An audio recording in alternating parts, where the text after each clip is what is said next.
On my 80th birthday, I set out 5 chairs on the back porch. It was a cool May morning in Vermont, the kind that smells like wet lilac and old wood. It's like something sleeping has just started to stir. I made a lemon pound cake from scratch, same as every year since 1984, and placed it on the old blue platter my mother gave me when she passed. I sliced strawberries, real ones, not the pale store-bought kind. I laid out napkins with little gold trim, and then I sat. By noon, I had poured myself a cup of coffee in the good china.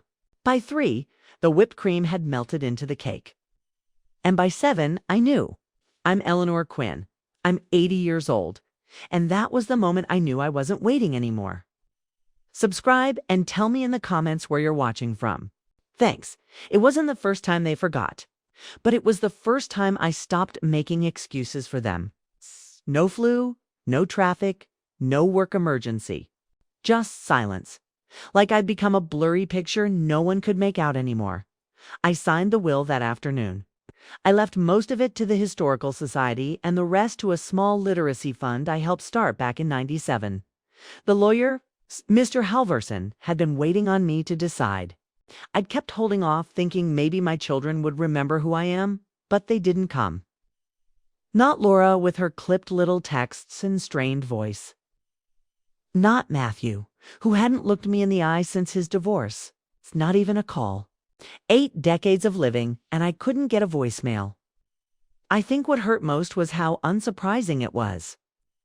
After I cleaned up, I folded the napkins, wrapped the untouched cake, and put the chairs back in the shed. The house made its usual creaks, like it was trying to comfort me. I remember pausing on the stairs, hand on the banister, and saying aloud, though no one could hear me, "That's it then." It wasn't rage. It wasn't even sadness. Not the kind that knocks you down. It was something else, something quiet, like being erased in slow motion. When my husband, Tom, died in 2009, I remember my daughter saying, "We'll keep you close, Mom." I believed her. I really did. I still have that voice message saved, her voice young and full of that manufactured warmth people use at funerals. They kept me close for a while. Holidays, occasional Sunday visits. I watched their kids when they couldn't find sitters.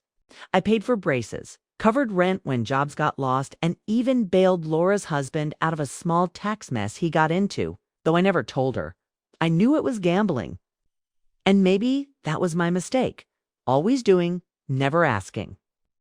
I gave, and gave hoping they'd see me as something solid in their lives, something to respect, something to remember. On my 80th birthday, they didn't even text, and that was the clearest thing in the world. The week after, I met with Mr. Halvorson and handed him the signed documents. He looked at me, quietly surprised, and asked if I was sure. I said yes, with a voice that didn't tremble. I didn't leave them anything, but I left them enough to show the difference between love and obligation. That night, I sat on the edge of my bed and opened the cedar chest Tom and I bought in '76. Inside were old photos, folded drawings from grandkids I hadn't seen in 3 years, and letters with promises written in messy handwriting. I ran my fingers over the edges of memory like they were fabric samples from a life I once wore every day. It was never loud, the forgetting. It crept in. It always comes dressed in normal clothes. Busy schedules, growing kids, new houses. Till one day, you're just a name in their phone they no longer open. The hardest part isn't being alone. It's realizing you were alone while still pretending you weren't. I don't know when they started, seeing me as a fixture instead of a person.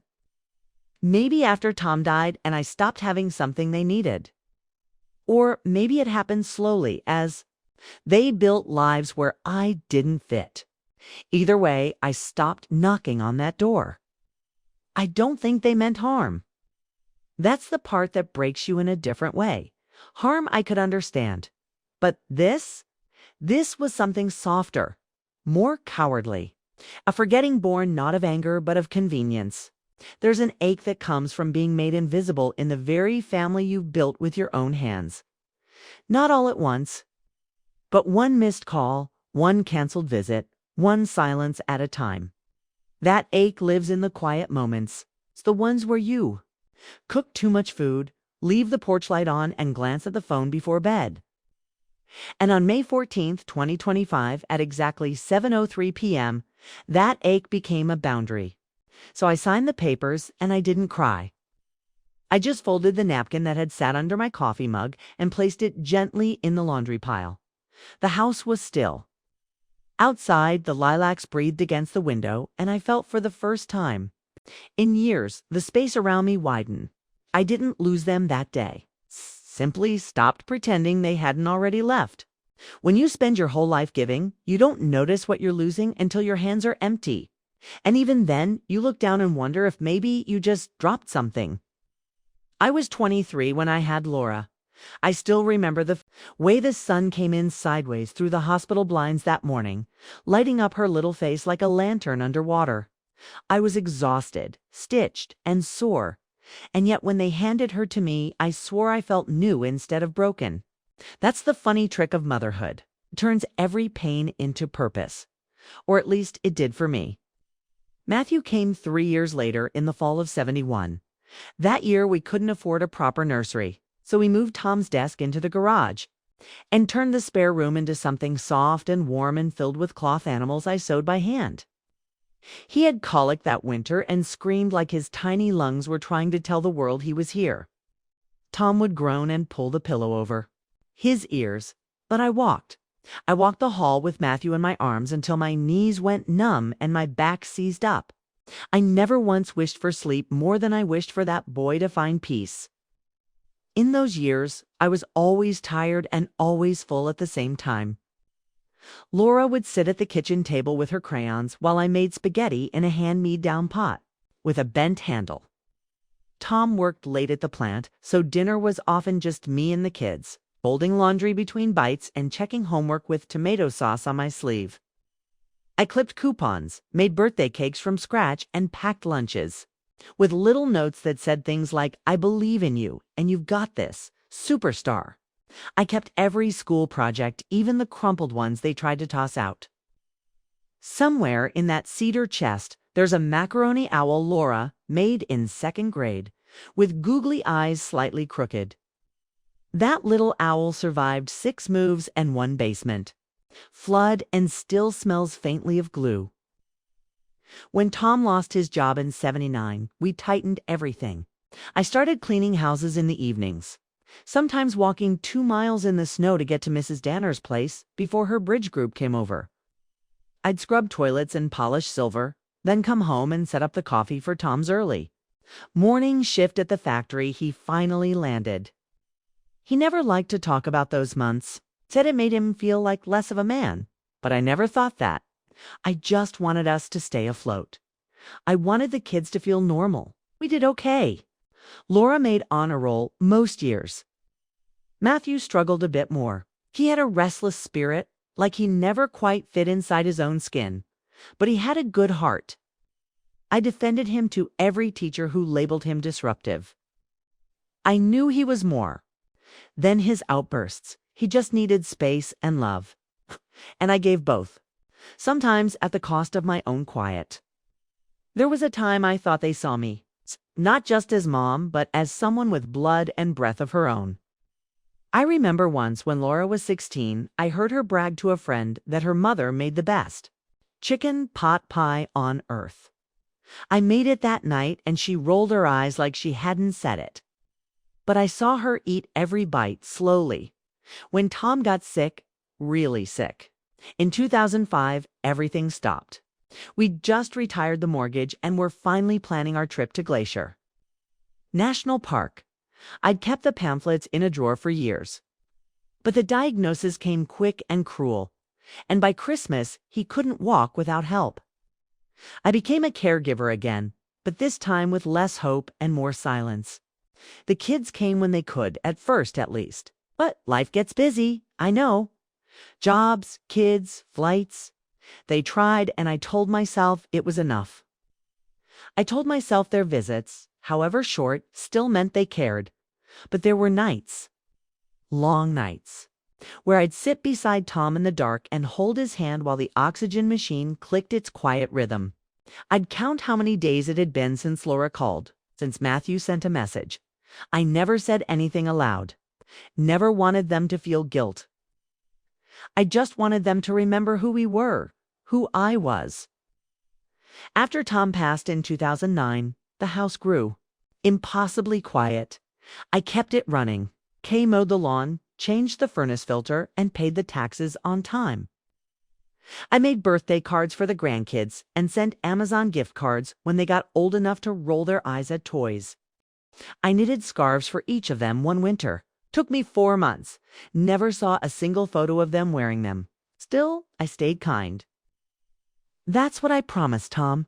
Don't let the loneliness turn you bitter," he whispered once, barely audible, through the fog of painkillers. So I didn't. Not then. When Laura needed help with her youngest, I flew out to Oregon and stayed 6 weeks. Cooked meals, cleaned bottles, and held the baby while she napped. I slept on a pull-out sofa with a broken spring and didn't complain. She hugged me when I left. A dry, distracted kind of hug. The kind people give when their minds are all ready. Somewhere else, when Matthew went through his divorce, I sent him money. Not much, but enough to get through the worst. Didn't ask for it back. I didn't ask for thanks. I just wanted to see him standing again. I was always the quiet support, the backdrop to their messes. They leaned, I held. And somewhere along the way, I became less of a person and more of a structure. Something solid, expected, unseen. And maybe that's the part they never understood. I remembered every single thing they forgot. The birthdays were missed. The holidays were brushed off with a group text. The way they'd post photos of beach, trips with their in-laws while I shoveled snow alone. I gave them the best years of my life in little, unremarkable ways. And they slipped through those years like tourists who never learned the language of where they were. But I never stopped loving them. Even now, I don't think I could. Love doesn't always roar. Sometimes it just sits quietly in the room, watching the door you never walk through. I suppose I kept waiting for them to come back into the room. For one of them to say, "I remember that time you stayed up with me when I had the flu." Or that birthday cake you made with the hidden quarters. No one else ever did that. But they didn't. And maybe they won't. I've come to understand something. Not everything you give comes back to you. Not everyone you hold will hold you back. Still, I held. Still, I gave. And now, with the will signed and the cake untouched, I find myself looking at all those years not with regret, but with a kind of aching wonder. Like I'd built something beautiful no one else noticed. That's all right. I noticed. And that has to be enough for now. It doesn't happen in a single blow. That's what people misunderstand. Estrangement. Emotional, not legal. Doesn't arrive with yelling or slammed doors. It's a drift. A slow, imperceptible unraveling that you don't see clearly until the knot is already gone. In my case, it began with small things. Things that, if you mentioned them out loud, you'd sound petty, ungrateful even. A missed phone call here, a belated birthday text there. The gradual replacement of mailed cards with emoji-laden group chats. No one was cruel. No one said I wasn't wanted. They just stepped back, 1 inch at a time. And I, still so eager to remain worthy of their love, leaned forward to close the gap. The first time I felt truly invisible, I was standing in Laura's kitchen, holding a pie I'd made for her Thanksgiving dinner. She was rushing around, frazzled by her hosting duties, and I offered the pie like I always had. It was Apple Tom's recipe. She took it with one hand, didn't look up, and didn't say thank you. She just mumbled something to her daughter about too many desserts already. I stood there for a long moment, wondering if I'd somehow become furniture. Later, when the kids were all watching a movie in the den, I sat in the dining room clearing plates alone. It was my habit. I didn't mind doing it, but that year, no one offered to help. No one even noticed I was gone from the room. I remember folding the napkins back into their rings with more care than necessary, as if neat linens might anchor me in that house. I never brought it up. That's how it works, doesn't it? You keep swallowing the small things because it feels wrong. To make them big, and then one day you wake up and realize your mouth is full of stones. Matthew used to call me on Sundays, just 15 minutes, but he did it like clockwork. I looked forward to it more than I let on. One week, he forgot. I waited, pacing near. The phone like a teenager, hoping for a prom invitation. Monday came, then Tuesday. On Wednesday, I got a text that said, "Bin slammed. Talk soon." I replied with a thumbs up. That was 2 years ago. He never resumed the Sunday calls. I stopped expecting them after month 6. Still, I'd find myself glancing at the phone around 3 o'clock, hoping it would ring. I'd rehearse in my head what I'd say if it did. A new book I'd read, something blooming in the garden, or a funny thing the neighbor's cat did. All those details no one else seemed to want. The distance showed up in their eyes too. When did we see each other? Maybe once or twice a year? There was a stiffness that hadn't been there before. They looked at me like someone they used to. No, a polite visitor from a country they no longer spoke the language of. At one point, Laura started calling me by my first name when talking to her husband around me. Eleanor brought over some cookies. She'd say, "Not, Mom," pretended not to notice. There were birthdays I remembered that they didn't. One year, I mailed hand-sewn bookmarks to the grandkids with their initials embroidered. No reply. Not even a group message. I told myself they got lost in the mail, but I knew better. You can only rewrite a story so many times before the ink runs dry. I started keeping track. Not with bitterness, but with clarity. A mental ledger of small absences. The time they posted family photos on Facebook and cropped me out. The Christmas I sat in my living room alone while they vacationed in Maui, telling me it just kind of came together last minute. The way my medical appointments stopped mattering to them unless I made them sound urgent. And even then, they'd say things like, "Keep us posted," instead of showing up. These weren't cruel people. That's what I kept reminding myself. They didn't mean to hurt me, but meaning is cheap. Impact is what bruises. I think what began to sting most was how much of myself I still offered. I'd keep a list on my refrigerator of the grandkids' favorite snacks, even though I hadn't seen them in a year. I'd set reminders on my phone for their school events, checking the calendar as if I were still part of their day. I kept a drawer with wrapping paper and ribbons just in case someone needed a last-minute gift wrapped. No one ever did. I kept it full. There's a loneliness that lives inside, waiting. It settles into your chest like dust in an unused room. And the longer it sits, the harder it is to breathe. I used to imagine scenarios where they'd surprise me, a visit just, because a call on a random Tuesday to say they missed me. I imagined sitting on the porch with Laura, sipping iced tea and talking about nothing in particular. I imagined Matthew hugging me longer than necessary and saying, "How have you really been?" But those moments stayed imaginary. Instead, I got texts that said, "Things are crazy right now, and sorry we've been MIA," and I always replied with, "No worries. Hope you're well." Polite, unbothered, practiced at night. I'd sit in my armchair with the lamp on low and read old letters Tom had written me back when we were just starting out. His handwriting got shakier as the years went on, but his words never lost their warmth. He always saw me, even when I couldn't see myself. I began going quieter, not out of spite, but self-preservation. When you offer your heart to many times without return, you start to hold it closer. Protect the pieces still intact. People talk about heartbreak like it's loud and final.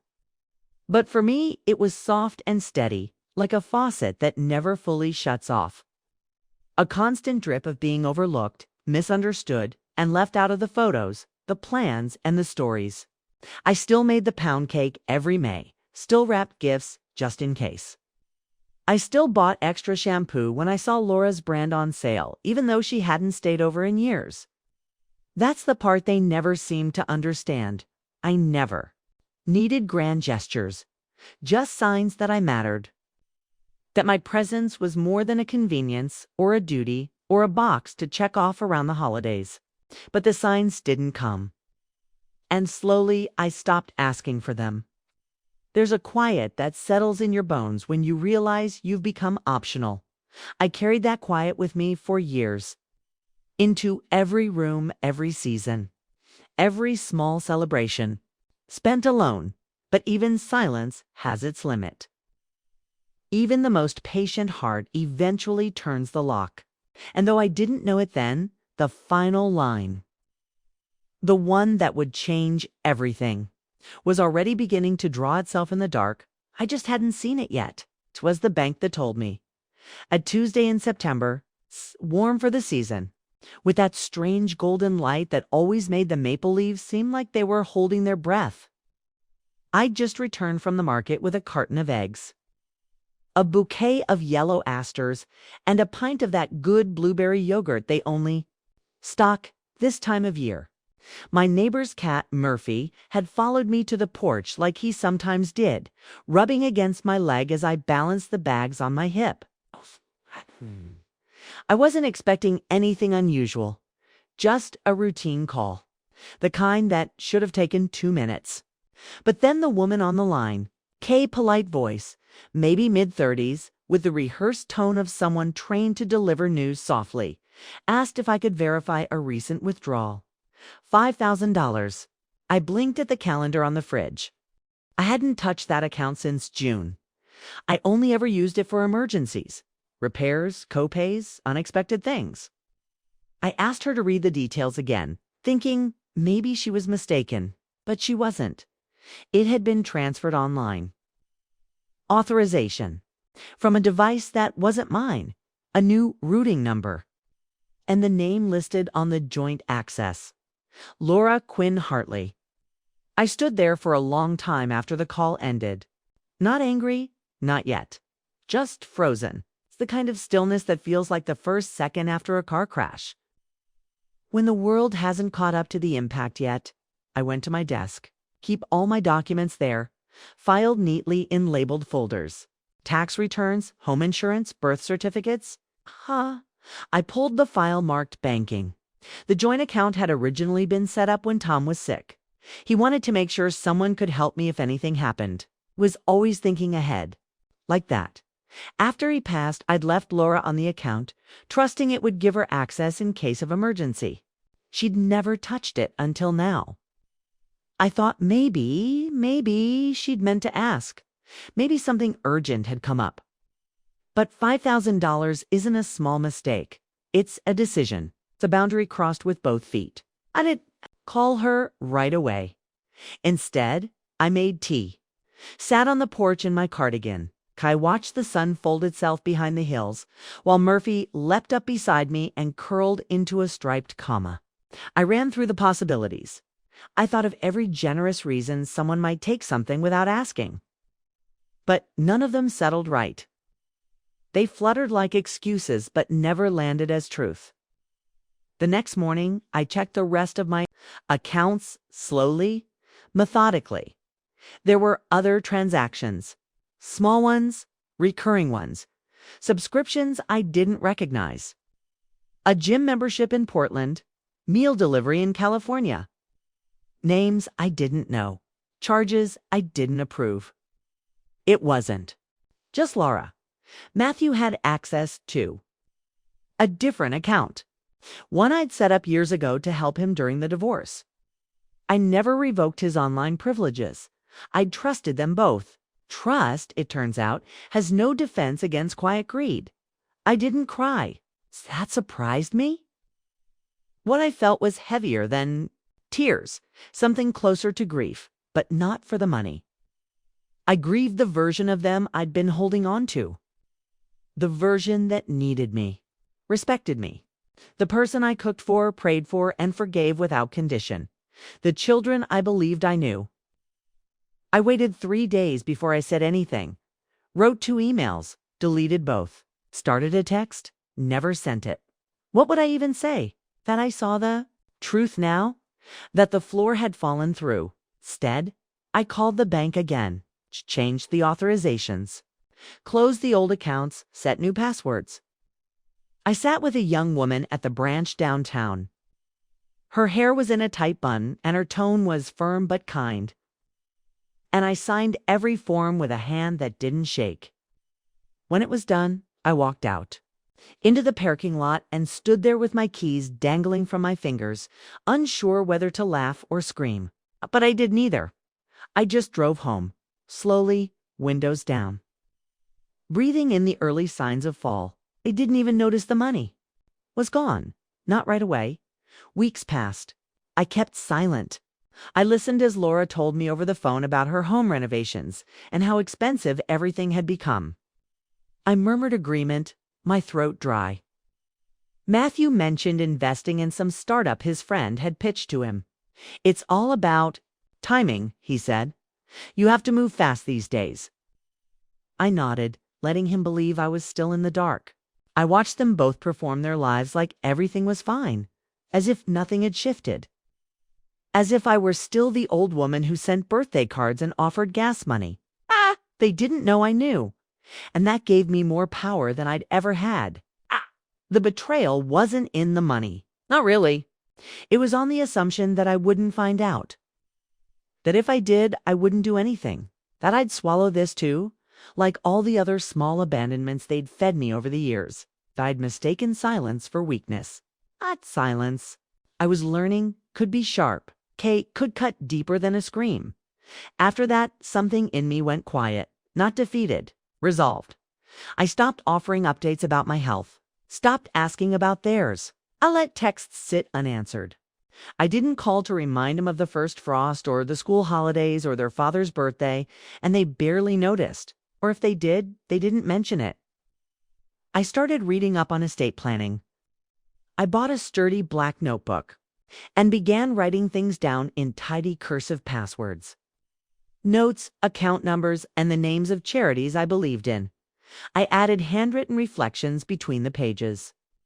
Things I'd learned, things I wanted, remembered. I sealed old photos in clear sleeves and labeled them with years, places, and names. No one asked what I was up to. That suited me fine. There's a kind of freedom in no longer needing to be known. Quick, you begin to move differently. You start preparing. Quick, not for death, but for peace. I told no one about the will. I just signed it, quietly, on my 80th birthday. The same afternoon, I realized no one was coming. I wasn't angry. I wasn't even surprised. But it was the moment everything became clear. That the giving had to stop. That my love didn't need to be proven anymore. And that from here on out, I would live my life not for the hope of being remembered, but for the dignity of remembering myself. I didn't raise my voice. Not once. Not when I found the transactions. Not when I saw the names on the accounts that were never meant to be theirs. Not when the trust I had carried like a lantern through the darkest parts of my life finally dimmed under the weight of that final betrayal. I just stopped speaking.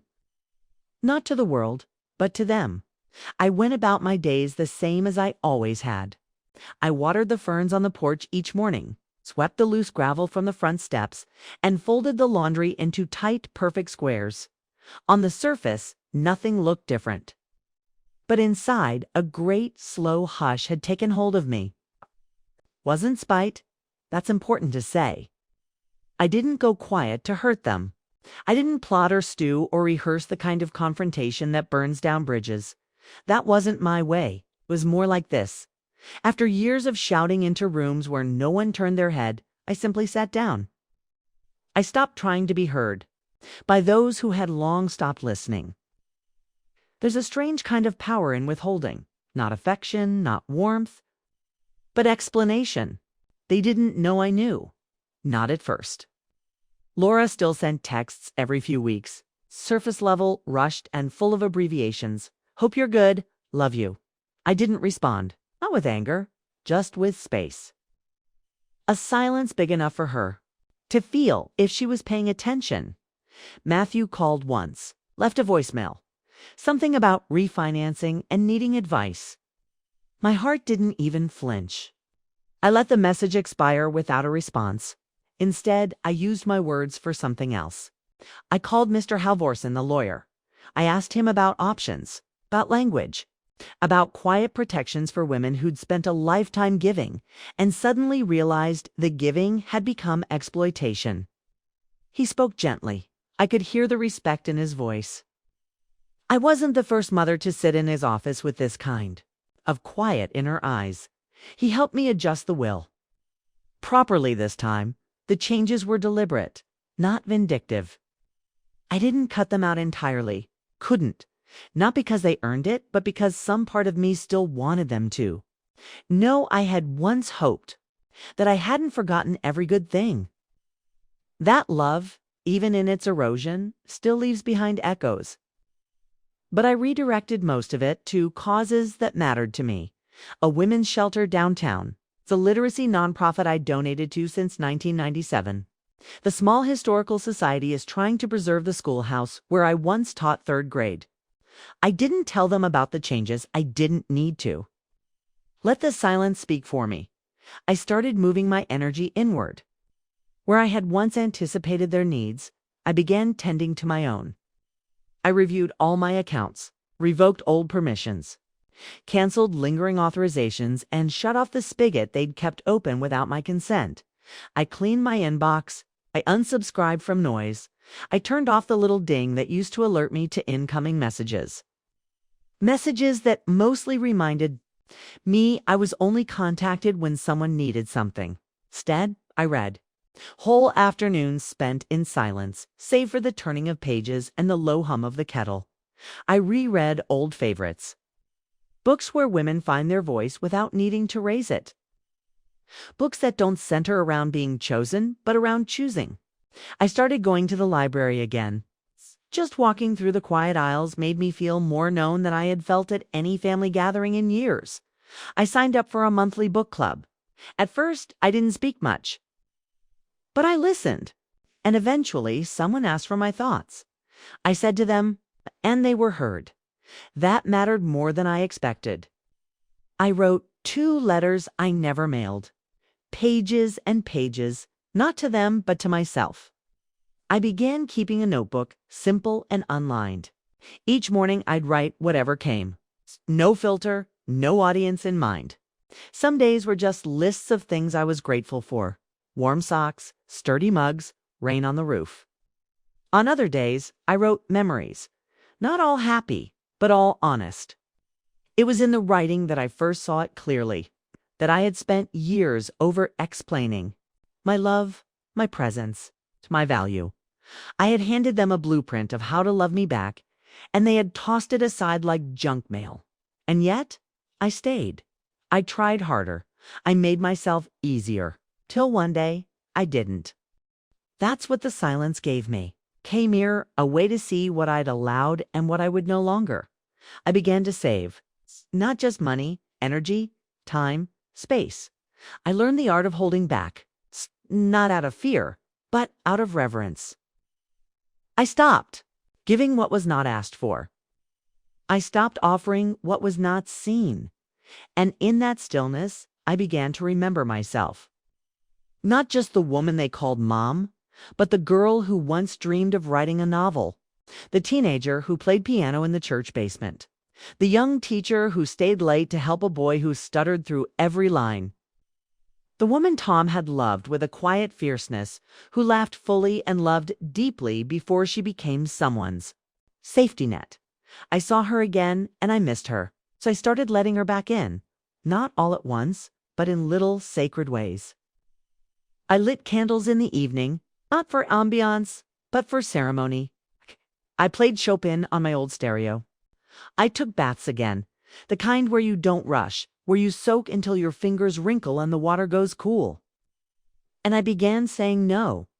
No to favors disguised as obligations. No to invitations that came with conditions. No to guilt that dressed itself up as love. I didn't announce any of it. I didn't post or proclaim. I just lived it, quietly, fully, like the silence I had been forced into had finally opened a door. They didn't ask why I went quiet, not directly. I could feel their questions in the pauses, in the messages that lingered unread, in the tension that began to thread its way into their polite inquiries. Just checking in. Haven't heard from you in a bit? I read them, I let them sit, and then I returned to the garden, to the books, to my pen, to my own becoming, because I had learned that silence is not always the absence of noise. Sometimes silence is a boundary, a prayer, a promise to yourself that you will not be erased. And in that silence, I wasn't shrinking. I was expanding, growing roots where I had once only scattered seeds, learning finally how to bloom, just for myself. Strange. The first morning you wake up without waiting for anyone. No pings from the phone, no mental checklist of who might need you, no anxious flutter about being left out. Just light, early, and golden, stretching across the ceiling in long, quiet strips. That's how it began. Not with revenge or revelation, but with stillness. I moved slowly those first few weeks, not sluggish, not aimless, but with a new kind of awareness. Like someone learning how to walk again after years of limping for others. I stopped checking my phone first thing, started walking the back trail behind my house each morning instead. 20 minutes through damp leaves and tall grass, past the same stones Tom and I used to stop and rest on. The wind spoke in anew, way back there, as if it finally recognized me. I didn't tell anyone I was moving differently. I just did. The day after I signed the will, I boxed up the last of the holiday decorations that had long gone untouched. The Happy Grandparents' Day banner from 2010. The Pinnacone garlands, made by sticky hands that no longer reached for mine. I didn't throw them away. I labeled each box carefully and placed them in the attic, out of sight, not out of love. I kept only what was mine, what still felt like it belonged to the woman I was becoming. I rearranged the living room, moved Tom's recliner beside the bookshelf where I keep my poetry anthologies. I started rereading Mary Oliver, one page at a time, like a prayer. Something about her voice steadied me, gave shape to the quiet. For the first time in years, I let the silence stay. And in that silence, I listened to my own needs, my own rhythms, my own hands as they kneaded dough or pressed lavender into sachets. I began cooking just for myself, not out of habit or hope that someone might stop by, but because I liked the sound of garlic sizzling in olive oil. I liked the way warm bread made the house smell like memory. I started saying no gently but firmly when Laura texted, weeks later, asking if I could help watch her eldest during their spring break. I said I had other plans. I didn't explain. She never replied. That was the last message she sent, and I was okay. I had other things now. Not loud things, not flashy, just real. I began volunteering again. The library needed someone to read to the Wednesday morning children's group. I showed up early every week in my pressed cardigans with a tote full of picture books and stickers. They called me Miss Ellie. Their hands were sticky with applesauce and wonder, and none of them asked about my children. They just listened. Fully, I started journaling again. Not to be published, not even to be read, just to clear space. I wrote about everything, the quiet betrayals, the early mornings, the wind across the pond near the post office. I wrote letters to Tom, folded neatly into the back of my drawer. I even wrote one to myself on the day I turned 50, thanking that version of me for holding steady when the storms began. I kept learning. I signed up for an online course in digital art, of all things. The instructor, a woman in her 30s from somewhere in Michigan, called me her most determined student. I laughed harder than I had in years when she said that I started sketching scenes from memory. My childhood backyard, Tom's hands holding mine on the porch. The exact tilt of Laura's head when she was 7 and still let me braid her hair. These moments lived inside me still, untarnished by what came after. And in the middle of all this quiet becoming, something unexpected happened. I found a friend. Her name was May.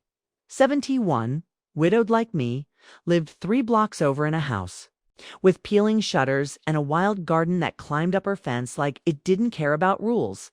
We met at the library.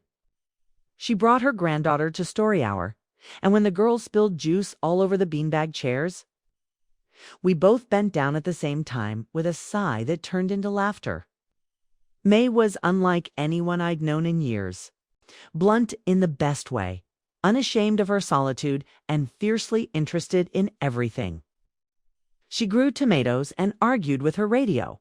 She baked pies without recipes and insisted on walking everywhere to keep the blood awake. We began meeting on Thursdays, coffee at her place, then mine. We shared books, swapped soup containers, took turns remembering which plants needed pruning. She told me about the son who stopped calling after her husband's funeral. I didn't have to say much. She understood without asking. It's the thing about quiet women. We recognize each other. It wasn't dramatic. This new life. There were no sweeping gestures or thunderclap awakenings. It's just steady, daily choices. That rewrote the rhythm of my days. I stopped waiting. I stopped explaining. I stopped shrinking myself to fit the shape of what others needed. Instead, I became the shape of my own choosing. I kept the will locked in my bottom drawer, but I stopped rereading it. It was no longer the center of my story, just a line I'd drawn to mark the end of one chapter and the start of another. Sometimes I still think about the old patterns. I still remember birthdays, still notice when school starts or ends, still catch myself wondering how tall the kids have grown, but the ache has softened. The need has stilled. I don't chase their attention anymore. I let it go like breath on a cold window. I'm not punishing them. That's not what this is. This is something quieter, wiser. This is me choosing not to be emptied anymore. I found a photo the other day, tucked into a book I hadn't opened in years. It was from a picnic, summer of '92. Laura had skinned knees and grass in her hair. Matthew held a kite that had just fallen out of the sky. I'm off to the side, cutting watermelon, smiling at someone out of frame. That woman was full, busy, needed. She gave so much. I looked at her for a long time, not with sorrow, not with pride, just with gratitude. She brought me here, and I will take it from here, step by step, page by page. With both hands open, not waiting to be filled, but free to hold whatever comes next. They say you don't know what you've lost until it's gone. But I don't think that's always true. Sometimes people know exactly what they've lost. They just don't want to admit it out loud. I don't know the exact day they realized I'd pulled away. There wasn't one big announcement, no final confrontation, no bitter words to echo off the walls, just space. A kind of still distance that crept in like dusk and never left. And at first, I think they liked it that way. Easier, maybe. Fewer check-ins, no expectations. No reminders of birthdays, no guilt about forgotten calls. But the thing about removing someone who's always been there is that their absence leaves a peculiar shape. You may not miss them the way you expected to, but something shifts, something hollows. They started to notice when I stopped doing the little things. No more cards, no baked goods shipped across states, no texts asking about school plays or job interviews. I used to send Laura an email every Sunday evening, just a few lines. Something. Warm, simple, a memory or a recipe I thought she'd like. She never responded to most. But when I stopped, it took her 3 weeks to mention it. I just realized I haven't gotten your Sunday notes lately, she wrote. I didn't reply. What could I say that hadn't already been said in silence? Matthew, too, started calling again. Around mid-January, after almost a year of nothing, he left a voicemail, upbeat but slightly off. Like he was pretending not to notice the change in air. He asked if I was okay, if everything was cool. He sounded like a boy trying to casually check if a window had closed behind him. I didn't. Call back. The next week, he texted, "Hey, I've been thinking about you." Miss hearing your voice? Funny how people miss you when they realize they can't reach you the same way. But I had nothing left to explain. I wasn't doing it out of vengeance. I wasn't orchestrating a punishment. I was simply choosing, finally, to keep the love I had so freely given, to turn it back toward myself. Still, the ripples spread. I saw it in small ways. That summer, Laura's middle child sent me a message on social media. Quick hello, polite, as if nudged by someone behind the screen. I wondered if Laura had told them to write. Or maybe they were just curious. Curious about the grandmother who used to send storybooks and now sent nothing. I left it unread. That fall, the annual reunion Tom's side of the family used to host came around. It had dwindled since his passing, but for years I'd been the one keeping it alive. Booking the hall, making the pasta salad, organizing the photos. This time I didn't reach out. Didn't RSVP, I didn't go.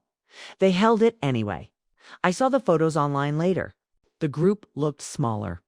No pasta salad on the table. No one held the camera steady long enough to frame the shot. And still, no one said a word about me not being there. But sometimes silence speaks louder than any absence, May told me once. During one of our Thursday visits, that letting go of someone who's been feeding on your light doesn't mean you stop loving them. It means you stop setting yourself on fire just to keep them warm. I'd been fire for a long time. Now, I was something else entirely.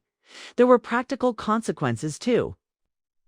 I heard through a mutual friend that Matthew was confused when a payment from the old joint account bounced. That he'd gone to the bank and been told his name was no longer on anything. That he'd left the branch in a tight-lipped silence, holding his phone but not dialing my number. I wonder if that was the moment he realized I was no longer in the business of being used. And maybe he still doesn't understand what that cost him.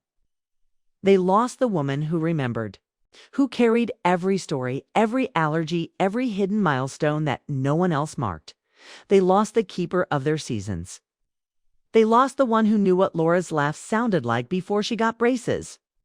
Who knew that Matthew only ever cried during storms because he was afraid of losing power. Not the lights, but the sense of control. They lost the one who stayed up late sewing Halloween costumes with glue-stuck fingers and a tired back, just so they could have something made, with love. They lost the woman who protected their secrets, defended them in rooms where they weren't even present, filled out their paperwork, covered their mistakes, and still found a way to make holidays feel like magic. And maybe they don't even remember that's what they lost. Maybe they've rewritten it all by now, told themselves some gentler story where I just pulled away, that I got distant with age, that I changed. That's fine. Let them. Tell it how they need to, but I know the truth.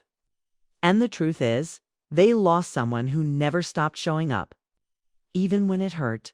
And I lost the illusion that if I just gave enough, loved enough, waited long enough, they'd return the favor, that someone would see me not as a fixture, not as a default caretaker, but as a whole, flawed, beautiful person who deserved the same energy she gave.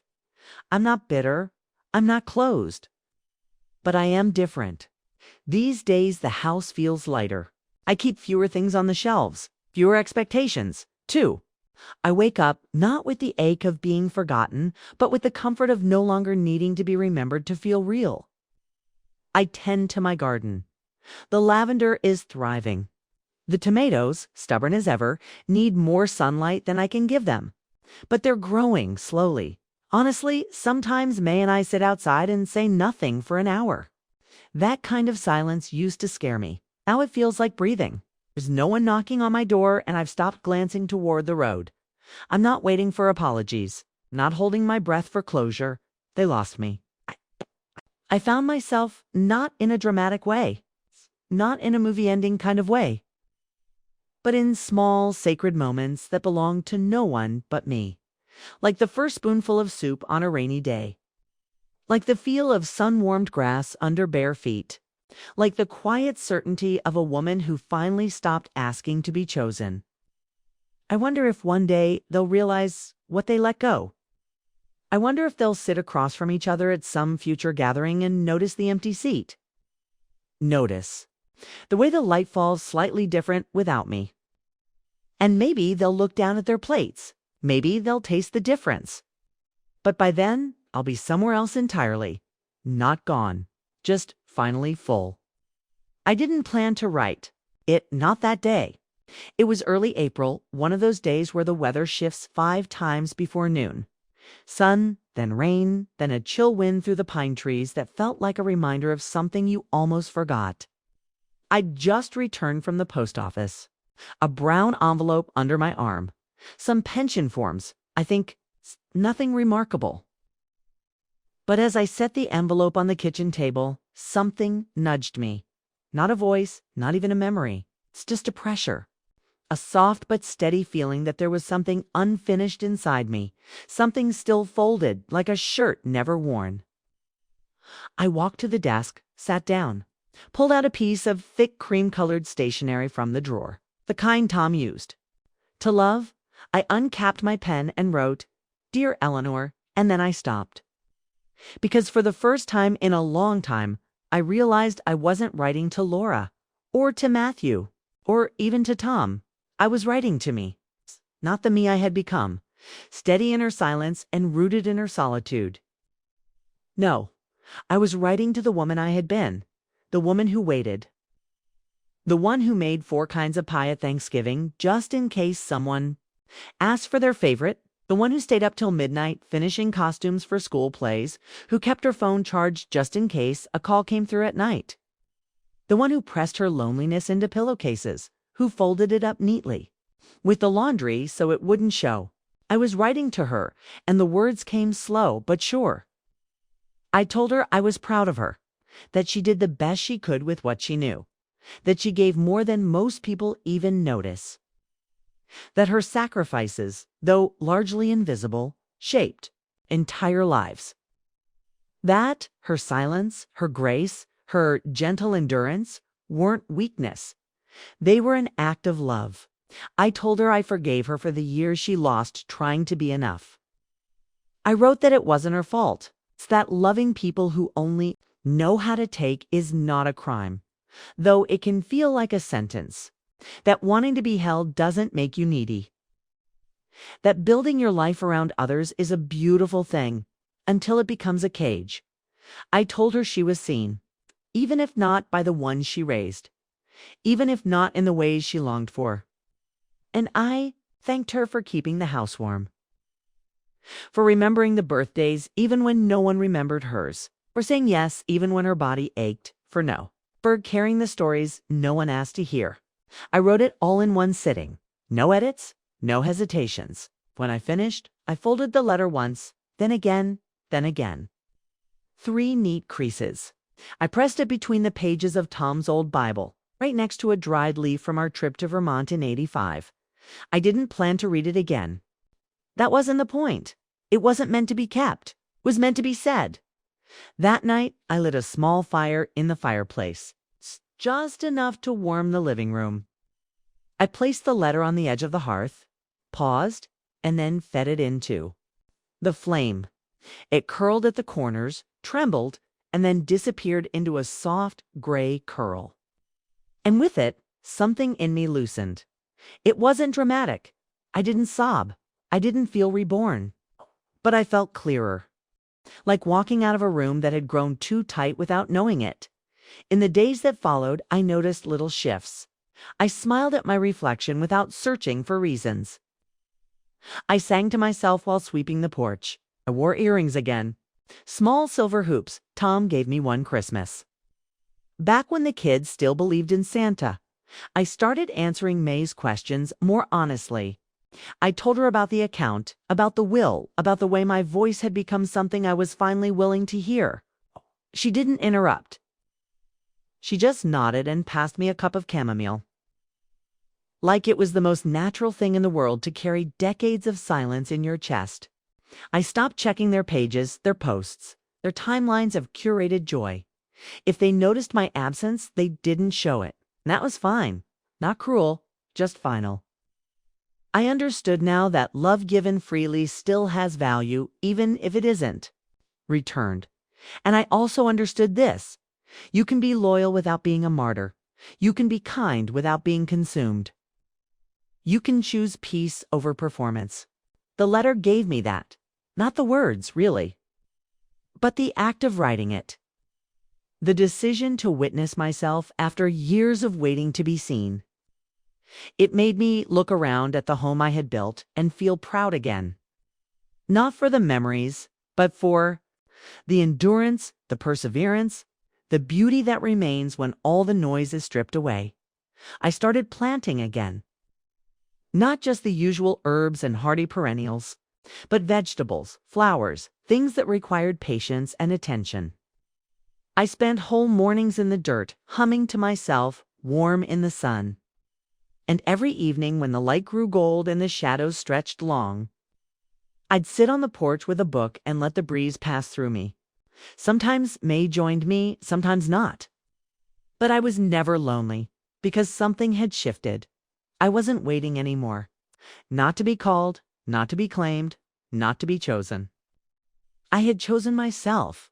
And in that quiet act, writing the letter, burning it, letting it go, I found the kind of freedom that no apology could ever deliver. I suppose there are people who will never understand why I pulled away, who will twist the story into something easier to hold, who will say I was ungrateful or distant or too sensitive. That's all right. The ones who need to know the truth already do. I don't need to be remembered as the perfect mother or the tireless grandmother or the woman who gave everything with a smile. I only need to be remembered by myself as the woman who finally stopped asking to be filled by others and started pouring back into herself. The letter was never about them. It was always about me. It's quiet reckoning, a soft release, a final gentle turning of the page. And what came after was not grief. It was light. My life is quiet now. Not silent, not empty, just quiet. Way a forest is quiet after snowfall, or how a house breathes when no one is speaking but the kettle is on and the windows are open. I start most mornings at the same time, just before the sun breaks over the ridge, when the light begins to stretch. Slowly across the floorboards, I make tea, black, no sugar. I sit by the window and listen. Sometimes it's birdsong. Sometimes it's nothing but the wind tugging gently at the trees. I write a little each day. It's not much. A few lines in a notebook I keep by the windowsill. I don't try to be profound. I just try to be present. Today I wrote, "The lilacs are almost done blooming. I will miss them, but I'm not sad." That's how it feels now. I miss things, but I'm not sad. There's a difference. The house feels like mine again. Not a waiting room. It's not a storage locker for other people's memories. It's just mine. I rearranged the furniture to suit the way light moves through the rooms. I donated clothes I hadn't worn in years. I burned old papers in the fire pit out back. Not in anger, just in acknowledgement. Some things no longer need to be carried. There are tomatoes growing along the fence now. They're not perfect. Some are misshapen, others stubborn to ripen, but they're mine too. I water them every other morning and speak to them softly, as if they might grow better knowing someone still has hope. May still visits. We've become something of a ritual in each other's lives. Sometimes she brings soup or homemade bread, and I'll steep chamomile while she reads aloud from the local newspaper with dramatic flair. She's the only one who can make traffic reports sound like Shakespeare. We laugh more than I expected we would at this age, and when we cry, it's not from lack, it's from release. We've started a habit. On the first Thursday of each month, we walk to the edge of the woods behind my house. There's a clearing there, wide and full of soft grass and scattered wildflowers. We bring folding chairs and just sit, say nothing for a while, let the world happen around us without needing to participate. Sometimes she brings a letter to burn. She never tells me what's in them. I don't ask. Sometimes I bring one too. Last month, it was a letter I wrote to my younger self at 28, the year I miscarried. I folded it with care, lit the corner, and watched the ash scatter like memory. I don't need monuments to pain anymore. I only need the quiet and the knowing. There are days when the phone doesn't ring, and that doesn't bother me the way it used to. I used to measure my worth in missed calls and unanswered messages. Now I measure it in moments I belong wholly to myself. Like when the wind moves through the garden and I can hear it rustling the dill and lavender like a song made only for me. Or when the clouds gather and I close all the windows just before the rain begins, feeling strangely triumphant, as if I've remembered how to live in rhythm with the world. Every once in a while, Laura sends a message. Short, tentative. Hope you're doing okay. Thought of you today. Sometimes I reply. Sometimes I don't. It depends on the weather and my heart. Matthew sent a card last Christmas. It was pre-printed, but he signed it with a shaky love mat. I left it on the counter for a week before placing it in the kitchen drawer. I didn't feel anger, I didn't feel moved. It's just a quiet curiosity at how small remorse can look when it arrives too late. But this isn't a story of vengeance. I never wanted them to suffer. I only wanted them to see, to notice, to remember that I was here too. Not just as a mother or a fixture, but as a person with depth and hunger and soul. Whether they ever truly do, that's no longer mine to hold. Now my days are soft. I sit in the sun. I bake sometimes, not for anyone, but for the smell. I read poetry slowly. I find joy in pairing socks and folding towels while the afternoon light glows golden against the walls. The ordinary has become holy, not because it changed, but because I did. I've learned that you don't need a crowd to feel full. Sometimes a full heart only needs room to echo. I take walks after dinner. Down the gravel road, past the mailbox that no longer delivers much more than catalogs. I nod at neighbors. One once only waved at from a distance. They know me a little better now. I know myself a lot better. I stopped asking the world for signs that I mattered. Now I know that I do, 'cause I said so. And that's the miracle, isn't it? Not that someone finally loves you back the way you hoped, but that you learn to love yourself in the way you always needed. I think about Tom sometimes, not in grief, but in gratitude. He'd like this version of me, I think. He always said I had more strength than I let on, that my kindness was not a weakness, but a choice. He'd sit on this porch, sip his coffee black, and say, "You've still got it, Ellie." I believe him now. I'm 81 in a few months, and I feel more alive than I did at 50. Not because anything grand happened, but because I chose. Quiet over noise, truth over illusion, stillness over striving, and that has made all the difference. There are no parades here, no applause. Just the simple joy of being able to sit with myself and not feel lacking.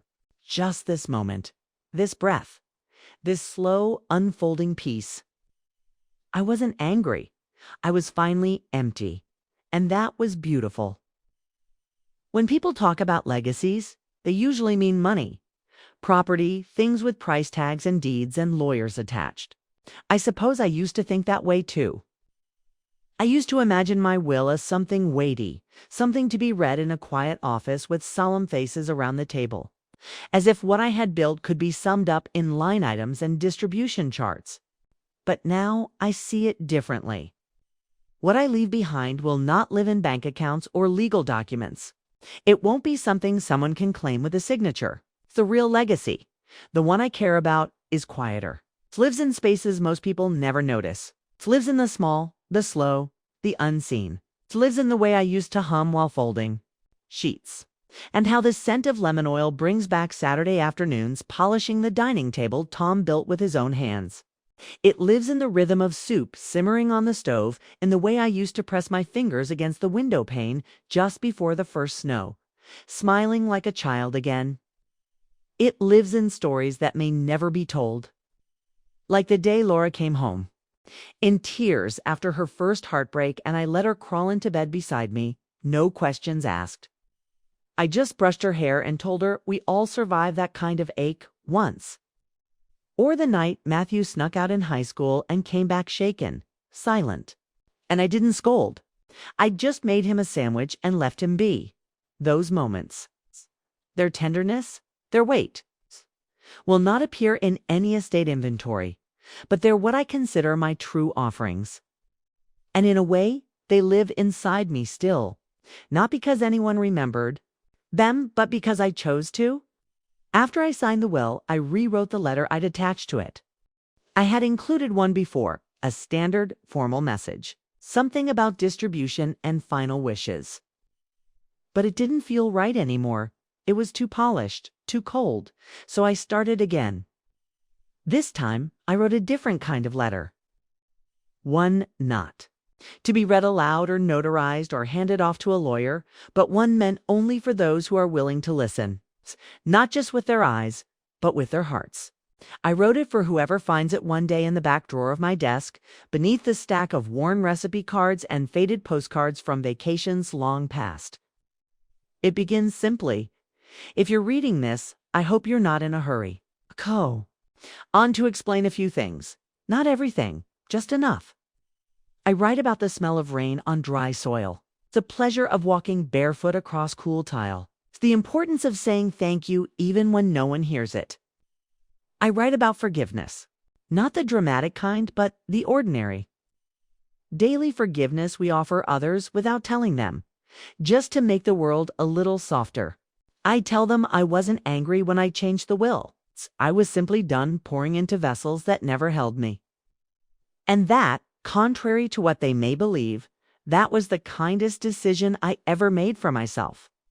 I write that I hope they remember their own children's birthdays, that they sit with the elderly even when the silence stretches long, that they learn how to sew a button and make soup from scratch and ask questions without already planning their answer. I don't ask for remorse. I don't ask for tears. Simply ask for awareness. That they learn in their own time what I had to learn the hard way. That love without presence is just performance. That showing up matters more than saying the right thing. That noticing is an act of devotion. And near the end of the letter, I write something I never had the courage to say aloud. You were loved more fiercely than you'll ever know. But love is not permission. Love must be nourished, not assumed. And when it is not, it must rest. That line, I think, was the release, because it freed me from the belief that love is enough on its own. It's not. Not always. I folded the letter carefully and tucked it into the back of the will file. I placed it between the envelope marked for legal use and the one marked instructions for the house. Let them find it if they want. Let them leave it sealed if that's easier. By the time they do, I'll be long gone. But part of me will still be speaking. That's what I mean by legacy. It's not the money, it's the meaning. And meaning doesn't always survive in loud ways. Sometimes it hides in the drawer. In the photo no one framed but couldn't throw away.